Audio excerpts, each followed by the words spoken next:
Hey, this is Father Steve, Episcopal Priest serving here in the Episcopal Diocese of Maryland. I currently, just kind of refresher for some of you, this is your first time tuning in. I serve two Episcopal churches in the western part of Washington County, or as like we talk around here, Washington County. St. Andrew's Episcopal Church in Clear Spring, Maryland, and St. Thomas Episcopal Parish in Hancock, Maryland. And we're doing the study of Book of Revelation, chapter 7. Chapter 7 of the study of the book of Revelation. And so greetings to you. And so for those who have the handouts I give, but I'll go over this. I do make a kind of my own notes for each week we go through. So before we get into chapter 7, let me just say a few things about Revelation. Remember, it's not Revelations, it's Revelation. So chapter 7, and I got a couple little bold highlights here. So the 144,000 in the church of earth preserved by God. So we're getting into this, what we're getting into chapter 7. Chapter 7 does not have the opening of the seventh seal that we will see in chapter 8.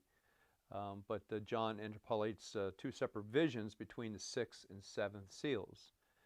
John has two visions between the sixth and seventh seals, and that is to contrast the church, glorious and protected by God, with inhabitants of the earth who are seized with panic at the approach of judgment. And we see that in chapter 6, verses 15 to 17.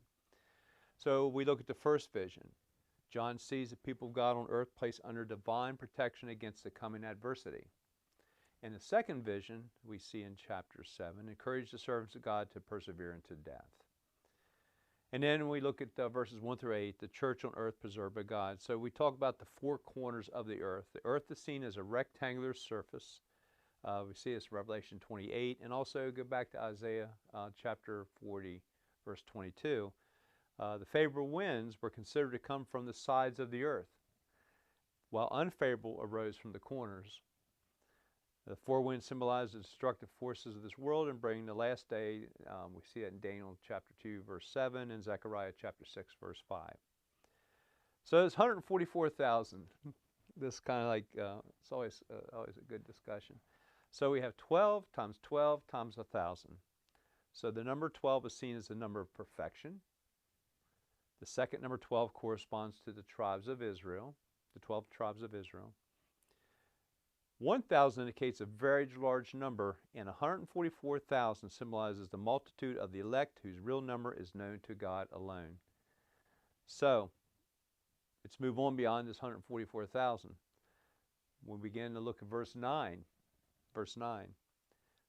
We see a great multitude which no one could number. So 144,000 is not a finite number.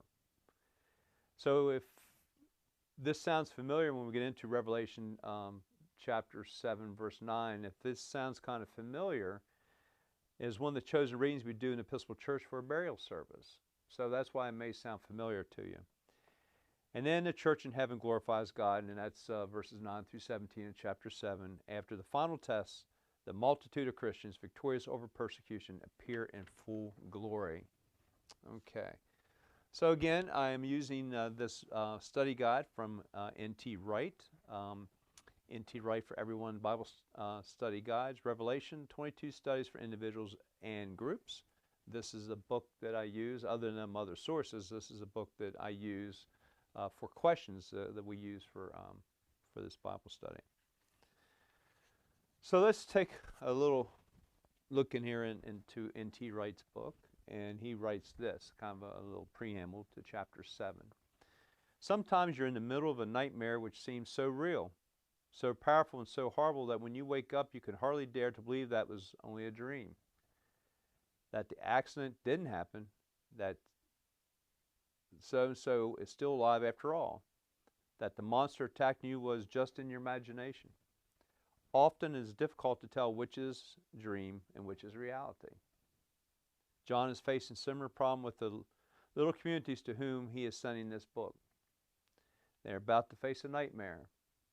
Persecution is on the way, and they must be ready for it.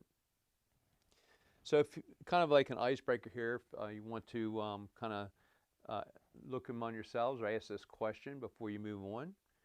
Have you ever had a dream that you felt so real you had a hard time convincing yourself it was just a dream, and how did you respond? Okay, so you want to stop the video there, you can, and discuss that. If not, we'll move on. Okay, first question.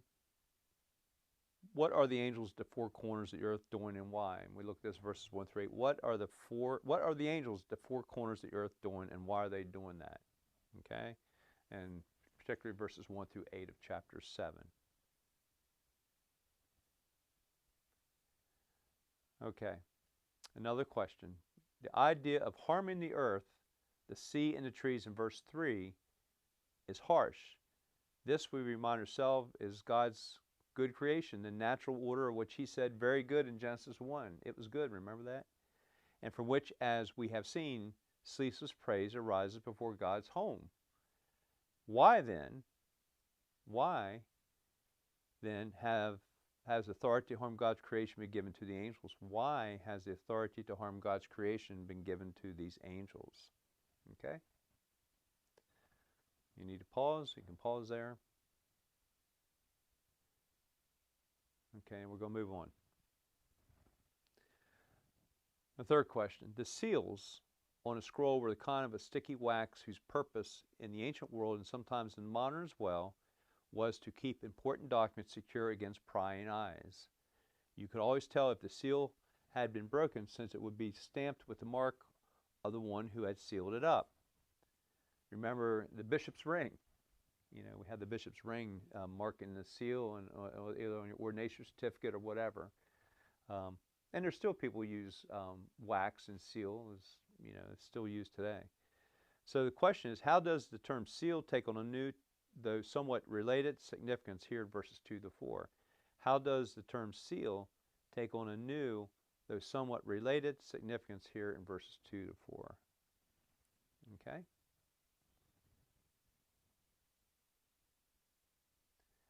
All right, let's go on to 4. Question 4. Who makes up the 144,000 that John hears will be sealed? And that's verses 4 through 8. Now remember, I just went over this handout.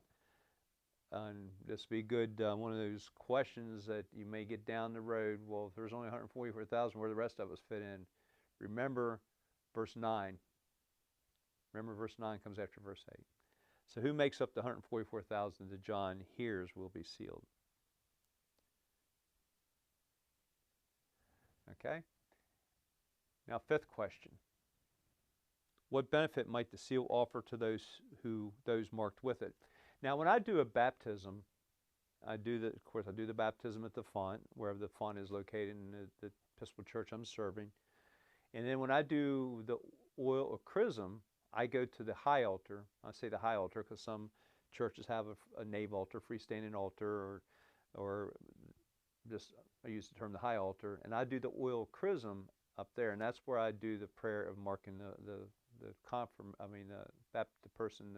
catechumen, use an ancient term. I mark the sign of the cross on their forehead with that oil chrism. So that's where I mark, and I normally will say something like, yes, this oil will disappear. We might not be able to see that cross, but God will always recognize that cross on that person's forehead. So the question is, what benefit might the seal offer to those who are marked with it? Okay. Now, going back to the 144,000, we move on to verse 9. Remember, we read this in the Episcopal Burial Office. It's one of the options of reading this. Going back to verses 9 through 17. Who makes up the great multitude that John sees in verse 9? And how does this crowd seem to differ from those described in verses 4 through 8? So when we look at verse 9, how is this crowd different from the 144,000?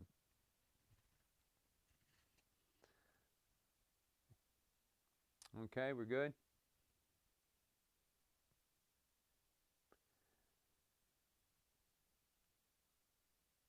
Now I'll go move on to another question here. What is the response of the multitude to what God and the Lamb have done for them? Look at verses 14 to 15 of chapter 7.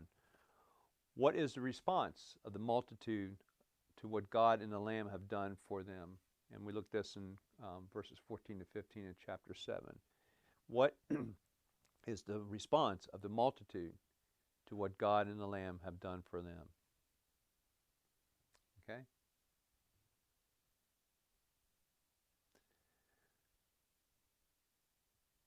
And two more questions. And this next question deals with verse 15. What does it mean that God will shelter those gathered around him with his presence? What does it mean that God will shelter those gathered around him with his presence? We looked at verse 15. And then a follow-up to that. When in your life have you experienced God as Lamb or God as Shepherd? Let me repeat. When in your life have you experienced God as Lamb or God as Shepherd? Okay? So there we go. There's the study of the book of Revelation, chapter 7. And hope these YouTube videos that come out of the St. Andrew's Episcopal Church of Clear Spring YouTube channel, I hope they're beneficial to you. And anyway, those who have seen the other, wonder where the other videos, that they may be one that I do with Father Bobby, the priest at Trinity Episcopal Church in Martinsburg. In fact, he sits in that chair over there. That chair is empty right now. He was busy. He was traveling in September, and then he came back and had to get ready. They hosted the Diocese of West Virginia Diocesan Convention just recently. So very busy putting that together.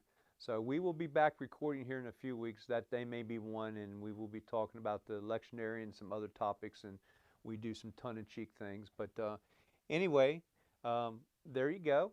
I will give you another surprise that's coming up.